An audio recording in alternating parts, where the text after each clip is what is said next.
Good morning! Good morning ho sa inyo lahat. November 29, Tuesday. Kumusta ho kayo mga boss? Dito na ho, live na ho tayo. Dito ho sa Bitag Live. Mula ho sa aming studio sa Ritual Center, Timog Avenue, Quezon City. Binabato ho namin yung aming signal diretso na ho yan sa People's Television Network. Kami po ay pwede ho sundan sa aming mga sunod na platform, digital platform ho yan. Sa aming YouTube TV, Bitag Official. Ganon din ho, yan sa aming website, live streaming ho tayo. Ganon din sa aming Bitag Media Digital or our website, bitagmedia.com. And nakashare po tayo sa isang Facebook page ho ng DZMI. Ayan po ay Kings Premium, exclusive ho sila, country and worldwide distributor ho ng Kings Premium. Ngayong umaga mga bossing, magpapakita po kami ng video sa inyo, nag-viral about 6 or 7 million views. Gawa nga ho nung, eto ho yung pag-aakusa ho ng isang customer sa Puerto Princesa, Palawan, hinggil doon sa isang pobreng delivery rider na inakusahan niya ho na scammer. Ayan po mamaya ng konti, 7.2 million views. Ano po nangyari dyan mga boss? Kami po'y tinag para ipaabot po sa amin. So nakausap ko po mismo nung gabi ng Sabado sa nangyari. Naawa po kami kaya hindi po kami nakikialam. Pero dito sa parting to, ipapakita po namin mamaya sa inyo. Okay? Standby lang po kayo. Kung kayo huy nanonood sa television, standby kasi itong mga napapanood nyo for TV. Pero wala pa po ito exactly ay ginawa po natin for television and also for our digital later on. Kung kayo huy hindi nyo makompleto, bisitahin lang ho ang aming website or bisitahin ho ang aming YouTube TV para mapanood nyo lahat ng palabas ho namin, mga bossing, particular itong investigative, crime and investigation, law enforcement. Kasama po dyan yung aming public service. Hashtag ipabitag mo. And yung ibang mga palabas pa rin ho, mga ito ho'y classic and mga features and human interests. Marami po yan. In the meantime, mamaya lang ho, kung may time ho tayo, siksik ho tayo, ano? Papakita po natin yung pagsipa raw ho. Sinipa daw siya ng isang pretty employee ng munisipyo. Siya pang ang ipapakulong. Mamaya po yan, ano? And ito ba naman paano nangyari dito? Sakupin mo ba naman? Sakupin ba naman? yung daanan right away, doon po nag-umpisa ang away. Ito po yung mga public service po namin na hindi nyo mapapanood sa amin eksklusibo, lumapit po sa atin. So, standby lang ho kayo. Hindi po tayo puro salita. Bagkus, pati ho po yung mga yung issues analysis natin. Iksian lang po natin sa mga issue na dapat natin pasadahan. Are you guys ready? In the meantime, coffee ho muna tayo mga bossing. Oh, yeah.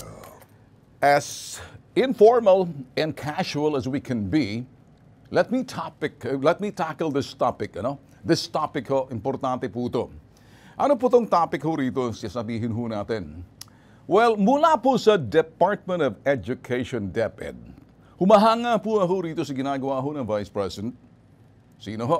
Si VP Sara Duterte. Ano po ang kanyang ginagawa? Proactive approach. Ito po ang kanyang ginawa, yung Child Protection Unit website at saka yung Learner Tele-Safe Contact Center National Hotline. Ano pong pinaka-objective po rito? Ang pinaka-objective dito mga bossing, parang tinuturuan po nila mga kabataan, partikular na nasa eskwelahan at yung mga magulang na rin kasama, partikular doon sa mga nag-aaral pag kayo ho'y nasa online. Ano hong objective? Ito po.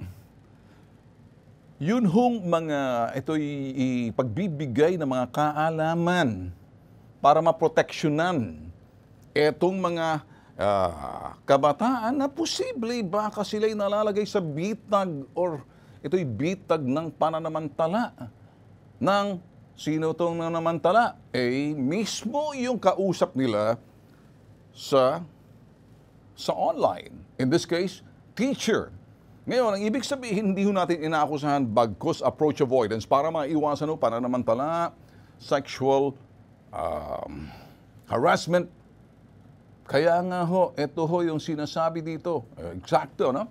The backbone of learners to know about the safety threat and to whom they should call or communicate when threats happen. Okay, eto hong sasabihin ko sa inyo. Kaalaman para doon sa sinasabing banta na posibleng ito'y nangyayari na, sino ang kalang kakausapin sakaling nalalagay sila sa pananamantala nitong mga kausap po nila sa online, mga guro, kasama rin po dyan. Ang layunin po nito para doon ho sa mga batang estudyante na naabuso po sila, akalang biktima, partikular doon sa mga victim shaming at saka yung mga punishment. Para po ito sa mga estudyante at guro. Ngayon, ang ginagawa po rito ng ating DepEd ay parang panukat po ito, yung yardstick. Ano po yung yardstick na pinag-uusapan po natin dito, mga bossing? To promote professionalism in the implementation of delivery of basic education programs and services. Ano hong ibig sabihin dito? Ito po yung tamang pamantayan sa mga guro. Huwag po sanang sumama mga guro dito dahil may pumapalag ho rito sa magandang layunin po ng DepEd. So if you listen carefully, tingnan niyo po dito, ano? Kung ika'y guro, nagtuturo, elementary, high school, kasama po yan pati kolehiyo. Ito po yung mga dapat malaman ninyo, panukat, na the do and the don'ts, huwag niyo hong gagawin. Para dito ba maiwasan yung mga relasyon, interaksyon, komunikasyon sa social media nung estudyante, yung learner, sa labas na po ng eskwelahan na maaari nakikipag-ugnayan pa rin yung inyong anak sa pamamagitan ng online sa kanyang guro na wala na po doon sa oras ng abay, teka muna, ay pag-aaral, pagtuturo. Maliban na lamang kung inyong mga kamag-anak, to mga teachers na to, okay lang. Kapag hindi nyo kamag-anak, mantakin mo, nakikipag-contact pa si teacher o si student na wala na sa kanyang lesson, na wala na sa oras, alanganing oras, sa alanganing lugar, nagchat-chat pa or face-to-face na hindi po dapat, ito po'y dapat malaman po na hindi po dapat mangyari. Ngayon, mga boss, bakit ho, ako'y gusto ko lang ho sabihin sa inyo, kung susumahin po natin yung summary or synopsis kung tawagin, ito po'y bigyan ng kaalaman, protektahan, ito mga estudyante sa eskwelahan na ako I'll go beyond that, na para maispatan yung mga posibleng pang-aabuso, pagnanasa, na posibleng nauuwi doon sa sinasabing, uy, ang ganda mo ngayon. Ito naman si Dalagita or si Binatilio, for the first time, nagde-develop pa lang siya ng identity niya, pinuri ka ng teacher mo. Hindi na oras ng sinasabing online class. Fina-follow ka na sa Facebook page ng iyong teacher. Ikaw naman si Dalagita or si Binatilio. Ngayon, parang pinupuri ka, akala mo teacher's pet ka, o papi crush ka lang, pero si teacher hindi na papi crush. Iba na.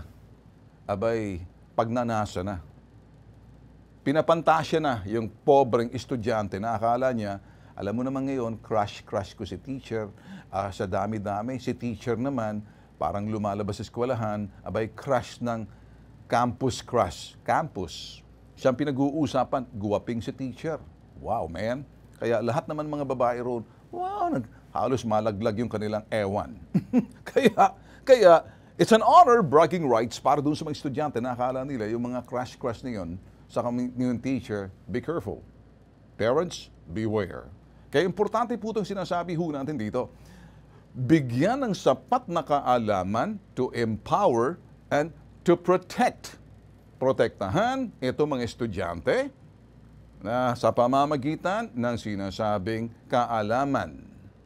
Kaalaman at ispatan mga red flags na posibleng ito'y pang-aabuso na kinakailangan masabi mo sa magulang mo at naintindihan ng estudyante at nagbabantay ang magulang para medyo may napagsasabihan, nakakapag-confide, ito'y kumbaga, mga bagay na maaaring hindi nakakaabot sa magulang pero telltale sign ng mga red flags na yon.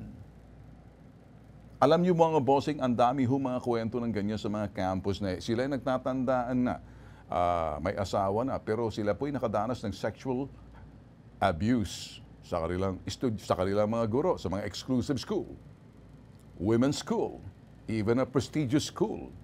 Siyempre, pag prestigious school, ito'y mamahaling ang mga tuition dyan. Mga anak na mayayaman. Ang problema, hindi rin nababantayan ng mga magulang, particular pag high school at elementarya. Siyempre, nagdadalaga si dalagita, kaya ang kanilang akala, crush sila ni teacher, bragging rights mo, wow, crush ako ni teacher. So, okay nga, may itsura nga si dalagita na estudyante ng high school. Doon sa sinasabing campus crush. Crush niya si teacher dahil gwaping. Si teacher naman, nagpapakita ng kanyang motibo na crush din kita, pero hindi klaseng crush lang.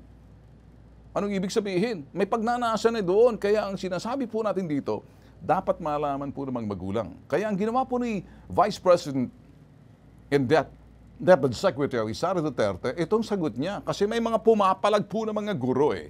Ako naman, malaki pong respeto ko sa mga guro. Sympathetic po ako pagdating sa mga guro, particular doon sa kanilang kalagayan. Hindi po madali. Marami pong mga guro. Itong pagiging guro, bokasyon po to. Hindi po to madali. So minsan sa kaparanggot na sweldo, talaga nagtsatsaga sila. Saludo po doon sa mga magagaling na guro na para sila yung mga magulang. Pero may nahahalo din eh. Na kung minsan sa hanay ng mga guro na bokasyon, medyo naliligaw ang landas.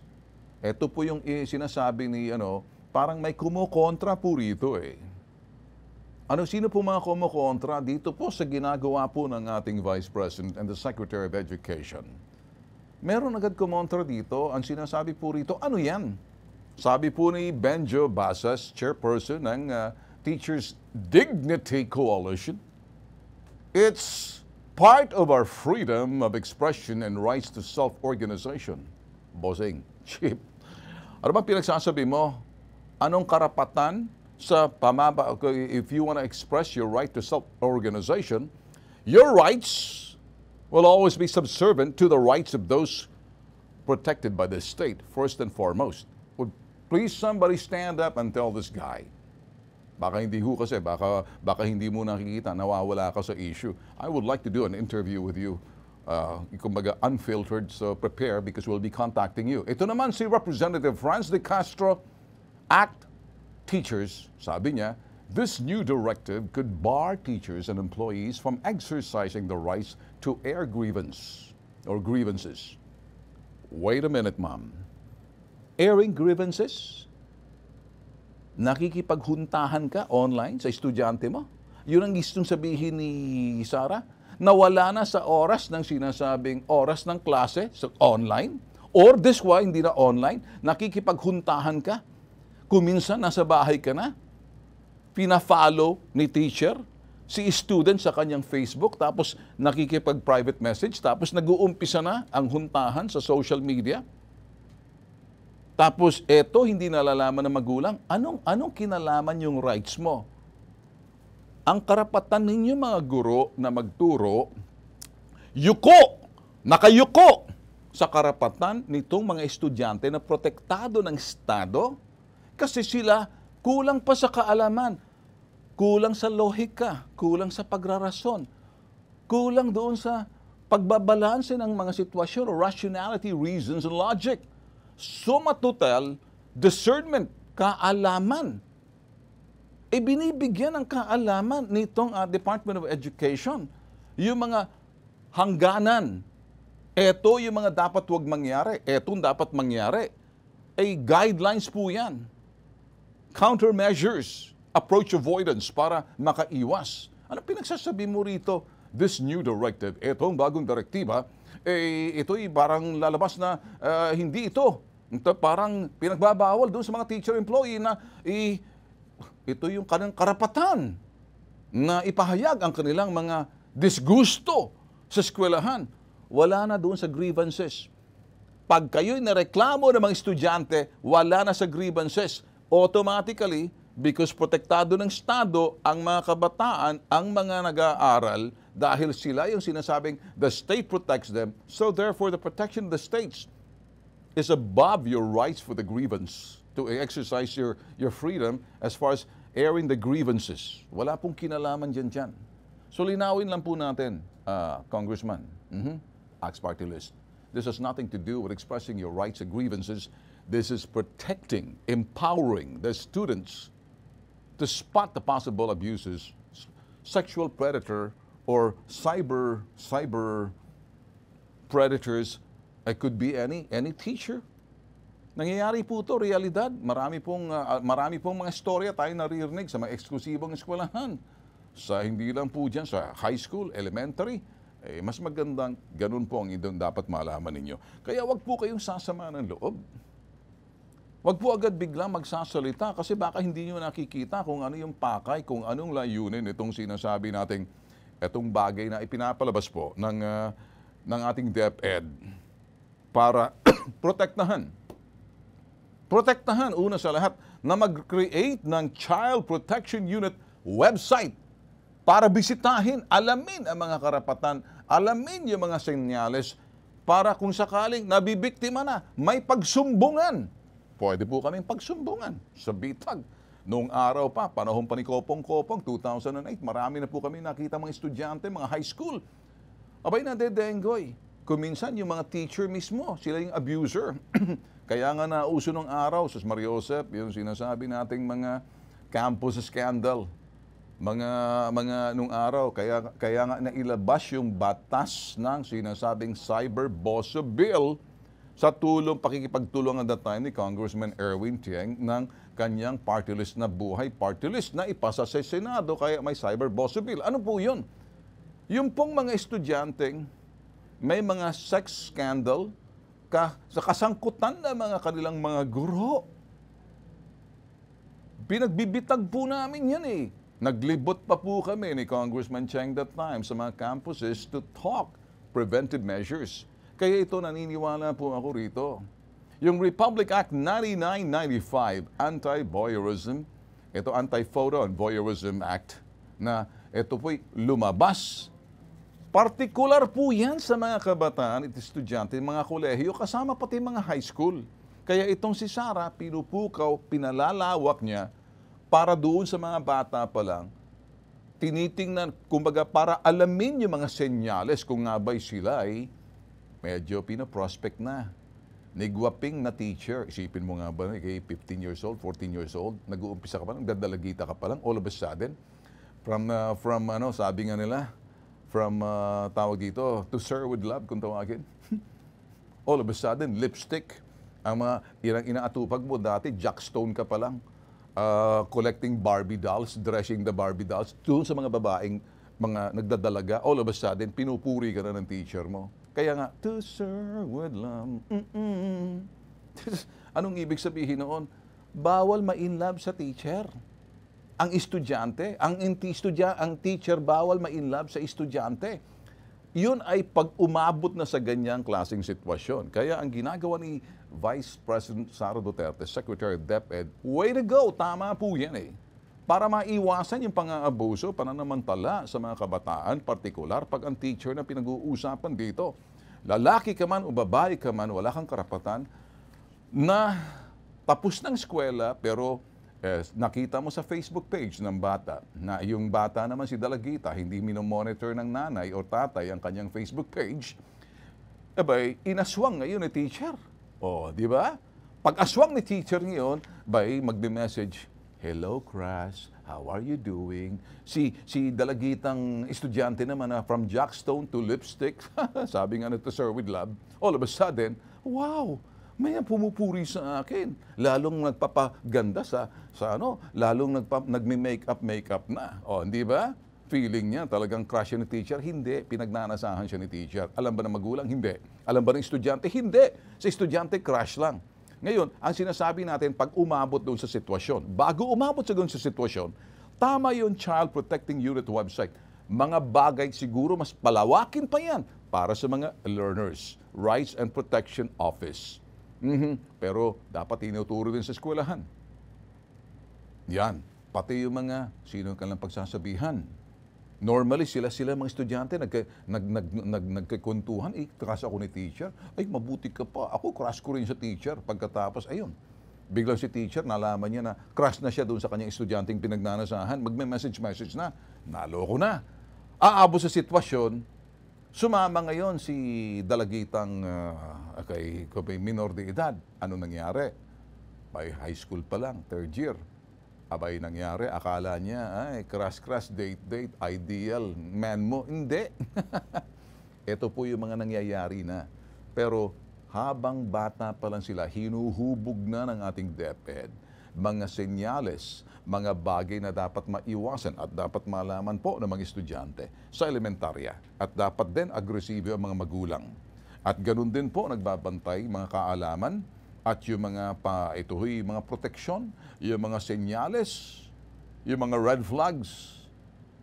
Pag nalaman po ng estudyante, kumalat na sa campus, booking na si cyber predator, na si teacher, na wala na sa klase, abay inaaswang sa social media. Kaya kayo mga magulang, pag anak nyo dalagita or lalaki, bantayan nyo aktibidades. Baka naman sa cellphone, si Totoy, si Nene, kausap na si teacher, or sino man yung cyber predator na yan, at sa loob na ng kwarto, hindi nyo supervise.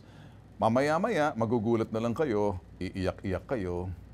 Si Nene, nakita na yung mga private parts kung saan-saan kasi nadenggoy, naloko nitong si predator. Na ang predator niya pala, Sus Mariosep, sino? Nagkukolekta ng mga bubot na katawan, body parts, na nangungulekta at pagkatapos, biktima na palang inyong anak na hindi niya alam. So, that's the worst situation that could happen. Always say, way to go, Secretary Sara Duterte. I wish you all the luck and sana mapalawak pa kapakanan, karapatan, protektahan ang mga kabataan na protektado ng Estado. Yun ang ibig sabihin noon. Sa mga kumukontra, uulitin ko, sino man kayo, doon sa ayaw dito sa sinasabing magandang layunin, uulitin ko, your rights will always be subservient. Ang inyong karapatan, iyuko doon sa karapatan. The rights of those protected by the states. Yung karapatan na mga protektado ng Estado ang mga kabataang minor de edad. Ang mga minor de edad, protektado ng Estado dahil walang po protekto sa kanila. Hindi na kayang depensahan ang kanilang mga sarili sa kakulangan ng kaalaman, the lack of reasons, rationality, logic. The sum total is called discernment. Ang mga minor de edad, tatagulugin ko, protektado sila ng Estado dahil hindi na kayang ipagtanggol ang kanilang sarili kung pag-uusapan ay kaalaman. Yung mga rason, lohika. At ano ba to? Suma total, kulang sa kaalaman, kulang sa gabay, kaya ito palang ginagabayan na. All you do, kung kayo kumukontra, anyway, may mga sinabi naman kayo rito, ang kontra ninyo, tulad ni Benjo Basas, walang kinalaman po ito, Sir Benjo, doon sa sinasabing freedom of expression, self-determination. It has nothing to do with this Child Protection Unit website. It has nothing to do with the Learners Telesafe Contact Center National Hotline.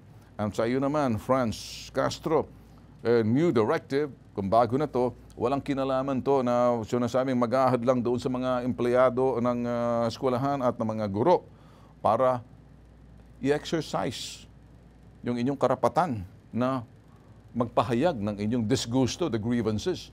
That has nothing to do with that. Let me put that plain and simple. It's the right. Empowering the kids. Telling the kids, be careful. At approach avoidance, giving the kids, empowering the kids. Be careful. The red flag is up. Hindi lang dyan. Mga senyales na yan na posibleng naabuso na kayo. So, you're not the issue. Stay away from this issue. Now, this is what you do. Either you follow, because you cannot lead, or you get the hell out of the way. There's only one who would lead. The leader is Sara Duterte when it comes to DepEd. You just have to listen and you have to follow because lawful pa rin tong sinasabing directive. If you cannot follow, if you cannot understand, then get the hell out of the way. And that way, no issue. Unfiltered.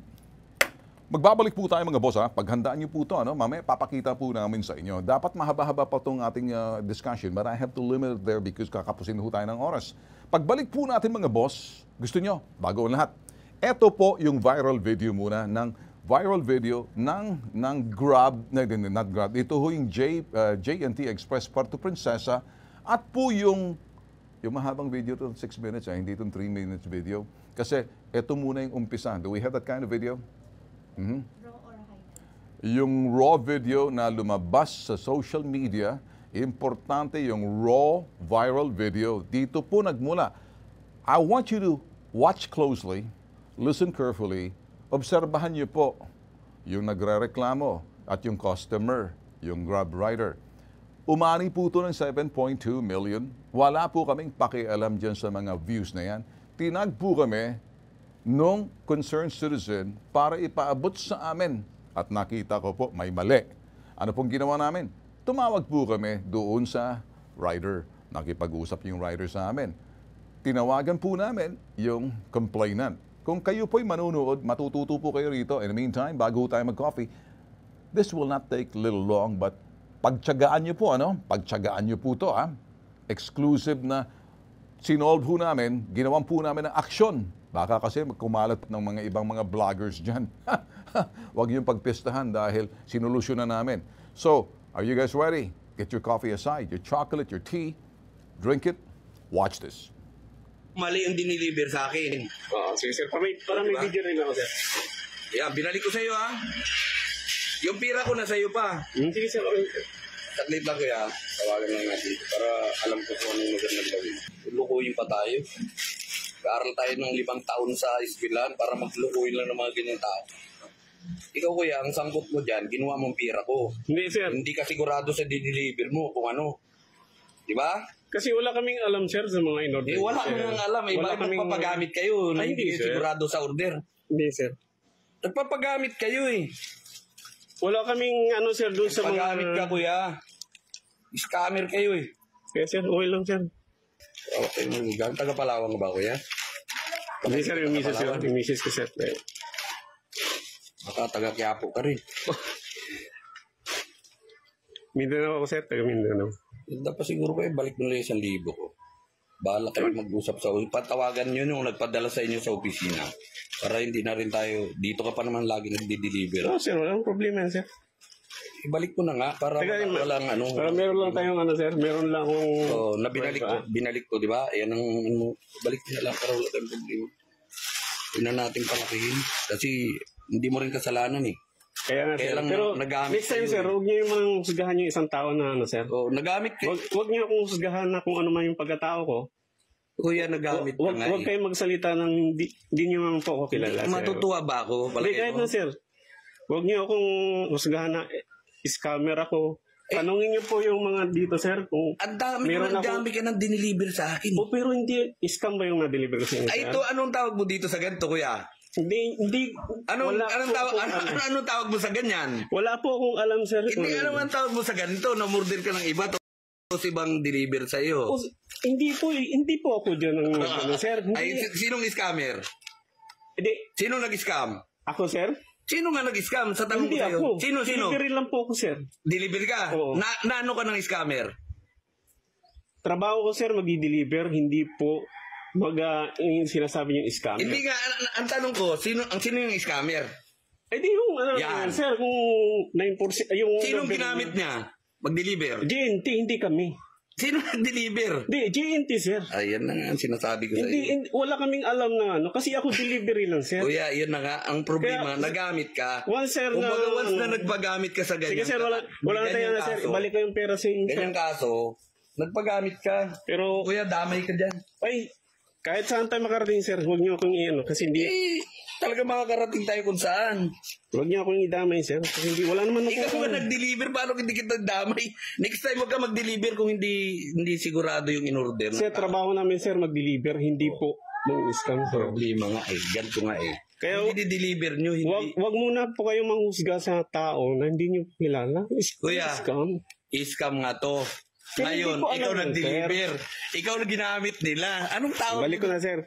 Para po tayo hindi sir. Kasi medyo Hindi talaga nasaktan ako doon sa Hindi. sinabi niyo, sir. Na, Kuya, masakit talaga. Kasi sinabi niyo ako kasama ako matutuwa. sa ano. Kuya, nagagamit ka nga eh. Paano ko magamit? Delivery lang po ako, sir. Wala akong alam. Hindi ko mo alam na nang-scam sila.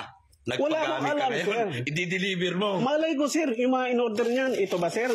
Alam ko, sir. Ito, sir. Alam ko yung mga Ayun na nga. in-order niyan, sir. Kuya, ang sinasabi Wala ko akong sa iyo. alam, sir. Dapat. Sana, sir. Legit Wag yan. muna kayo Huwag yung tanggapin. Ikaw lang Delivery lang po ako, sir.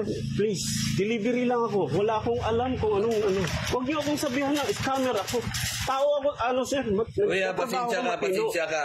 Kung madami ka, kasi Hindi, okay lang. Magdami Nagamit sir. ka eh, nagamit Magtaso ka. kayo, sir. Wala akong problema. Hindi. Magreklamo kayo sa opisina, sir. Dalhan kita doon. anong tawag ko doon? Ikaw nag-deliver sa akin ng ganito. Hindi gantong order ko eh. Wala akong alam, sir, sa in-order Wala niyo, kang sir. alam. Yung taong nagpa-deliver sa iyo niyan. Ay, in-order niyo ba sa anong tawag online mo yan, doon? sir? Anong tawag mo sa mga tao niyan? Wala akong kilala na in-orderan niyo, sir. In-order niyo sa online, di-deliver ko yung parcel niyo. Tapos sasabihin niyo, scam.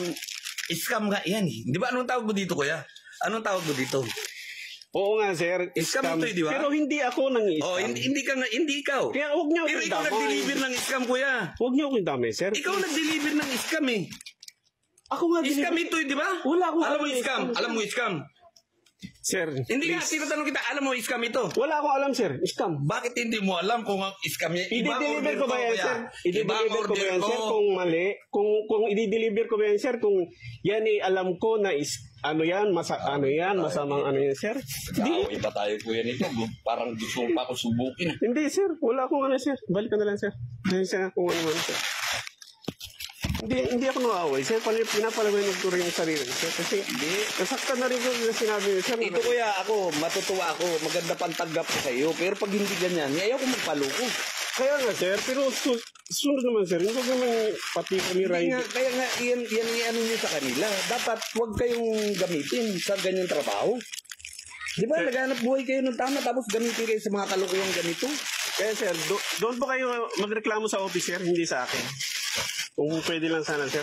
Ay, Kasi, ikaw ang mag-deliver, hanapin ko yung opisina nyo. kasi ako, sir, nagtatrabaho ko ng matino, tapos sasabihin niyo sa akin, camera. Yung mga yan, nagagamit kayo. Kaya nga, sir, sana doon niyo po. Once na nagpagamit ka, kuya, parang drugs yan. Once na ikaw walang alam, drugs yung bininta mo. Sir, ibahin niyo yung drug, sir. Ibahin niyo yung serbisyo namin na delivery. Kasi ibahin po natin yung ano, sir. Problema nito, panluluko yan, kuya, sa kapwa. Ngayon, kayo... Ako na lang magsasaper yan, sir. 1,000 yan, sir. Babayaran ko ito magsasaper. Kasi Napanood nyo ho, viral video ho to. Hindi po kami after the viral. After po kami doon sa tama't mali. May nakita po kami mali rito. Si customer, na-distorbo daw kasi kumatok. Wala pa po sa video. Kahapon po yan sa full episode. Kumatok si rider. Nagising dahil tanghali. Nagsasiesta si Piolo. Sino si Piolo? Ayan. Sabi niya, sinadya raw ng rider, papangitin siya dahil bagong gising siya. Hindi naman daw gano'n ang itsura niya. At sinabi nitong si customer, sabi ko, Manong Rogelio, sabi niya, no. Huwag mo akong tamarin, Manong. Sir. O sige, Sir Rogelio. May kasabihan tayo sa Pilipino, lokohin mo ang lasing, huwag ang bagong gising. Sabi niya, oo, parang gano'n. Okay. So ngayon, ayaw magpatawag ng Manong, Sir.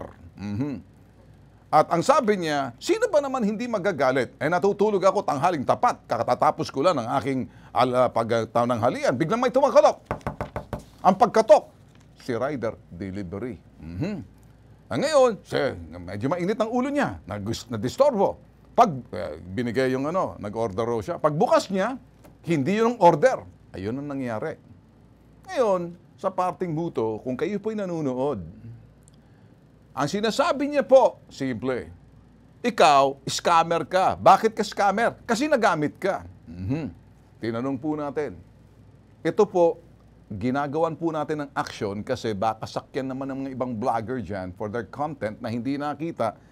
Inactionan po namin. Baka kasi for content purposes, ikalat niyo po yan dahil nangako po si rider na tatanggalin niya po sa ere. Kawawa naman po, malos maiyak-iyak si rider.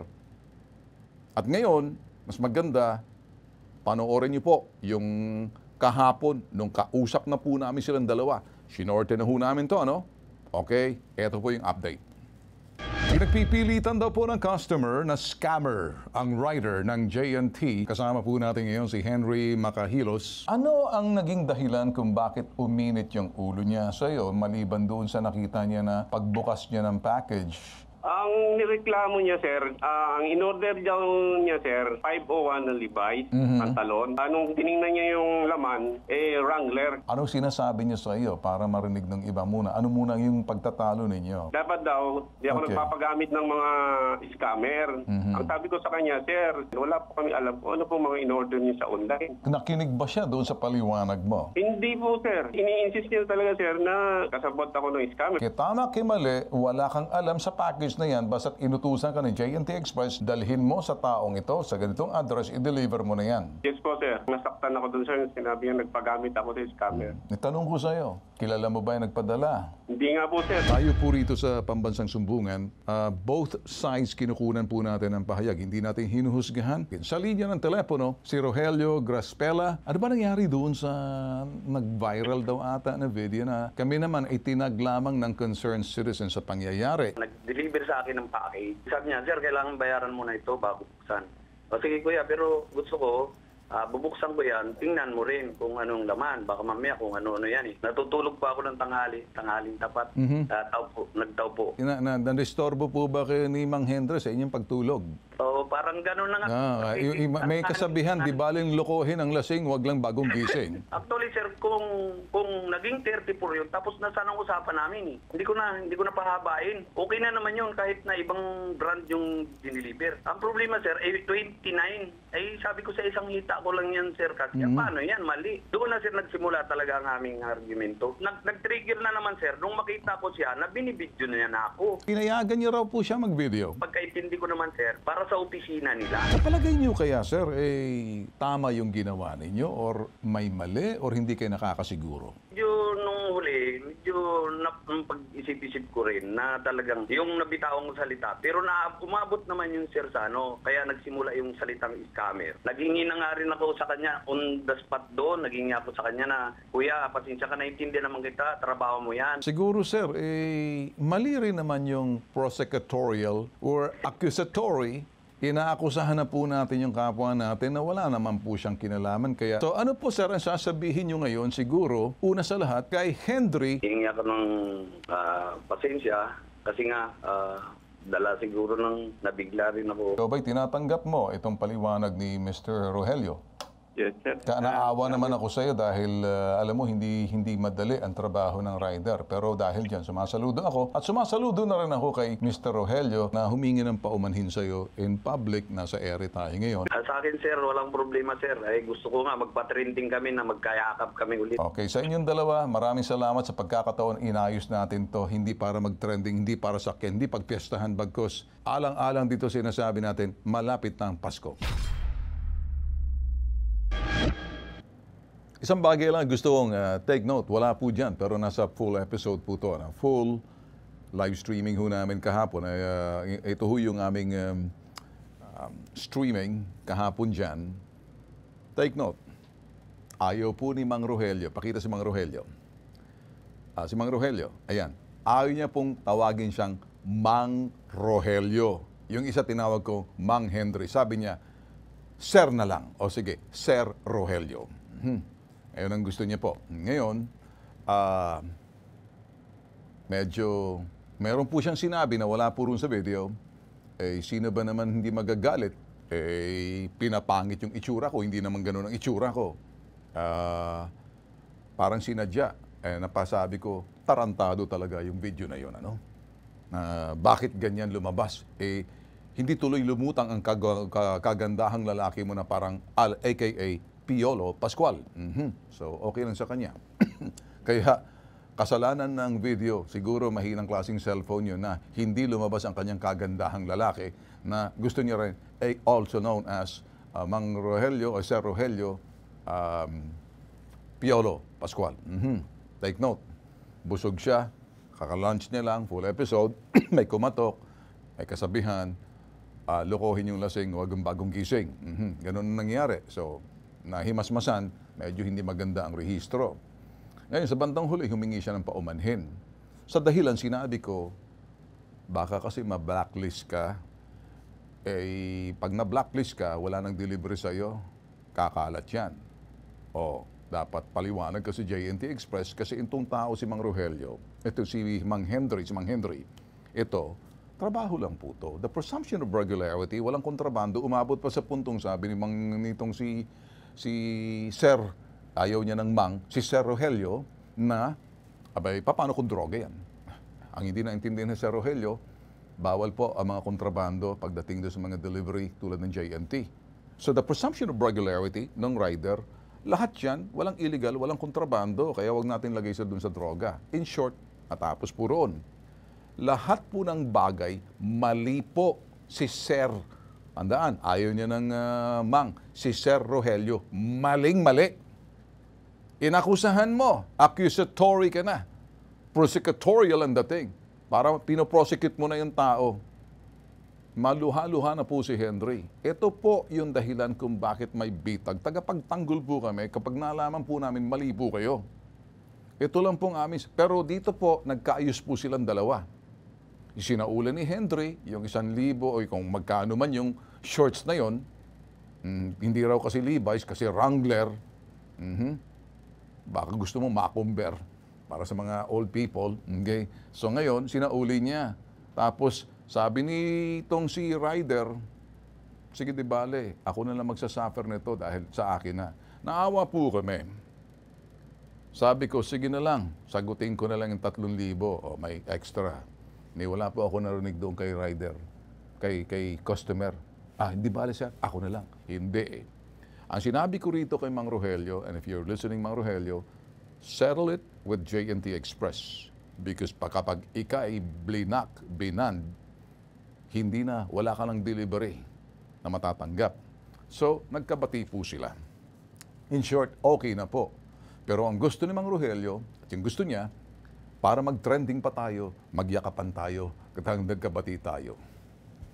Okay. Okay ito Trending yung pinag-uusapan. Mga boss, tapos na ho yung story, nagkaayos na po. Although yung iba dyan, pagpipiestahan pa yan, ilalagay sa kalang content, lalagyan nila mga kung ano-anong sasabihin, kayong mga nasa social media, lalo na yung ibang nagbablog dyan, umayos nga kayo. Huwag niyong pagsamantalahan, may matututo tayo pero hindi niyo po gagawin dito yung mga sinasabing katatawanan. End of story. Ito po yung special announcement po mula po sa DZMI, Divergent Concept Marketing Incorporated, na gusto po nilang ipaalam sa inyo na ito po ay kasalukuyan, ay inaayos na po yung mga orders, partikular doon po sa Orich. Sila po yung nagdadala nito for parang sila yung exclusive for this sa Mercury. And then the Dyna Drugs and Food, na marami po sila mga outlets, 4,000 outlets of drugstores. Makikita rin po ito, no? And of course, mahahanap yun po itong King's Premium. Marami po kasi nagtatanong, saan po mahahanap? Pwede po yan sa Lazada. Huwag basta Lazada o Shopee. Lazada Mall and Shopee Mall. Doon, di kayo maloloko kasi registered po lahat yan. Mag-iingat po kayo sa mga Lazada na yan. Sa amin po kasi ito, sa Mall, Lazada Mall and Shopee Mall.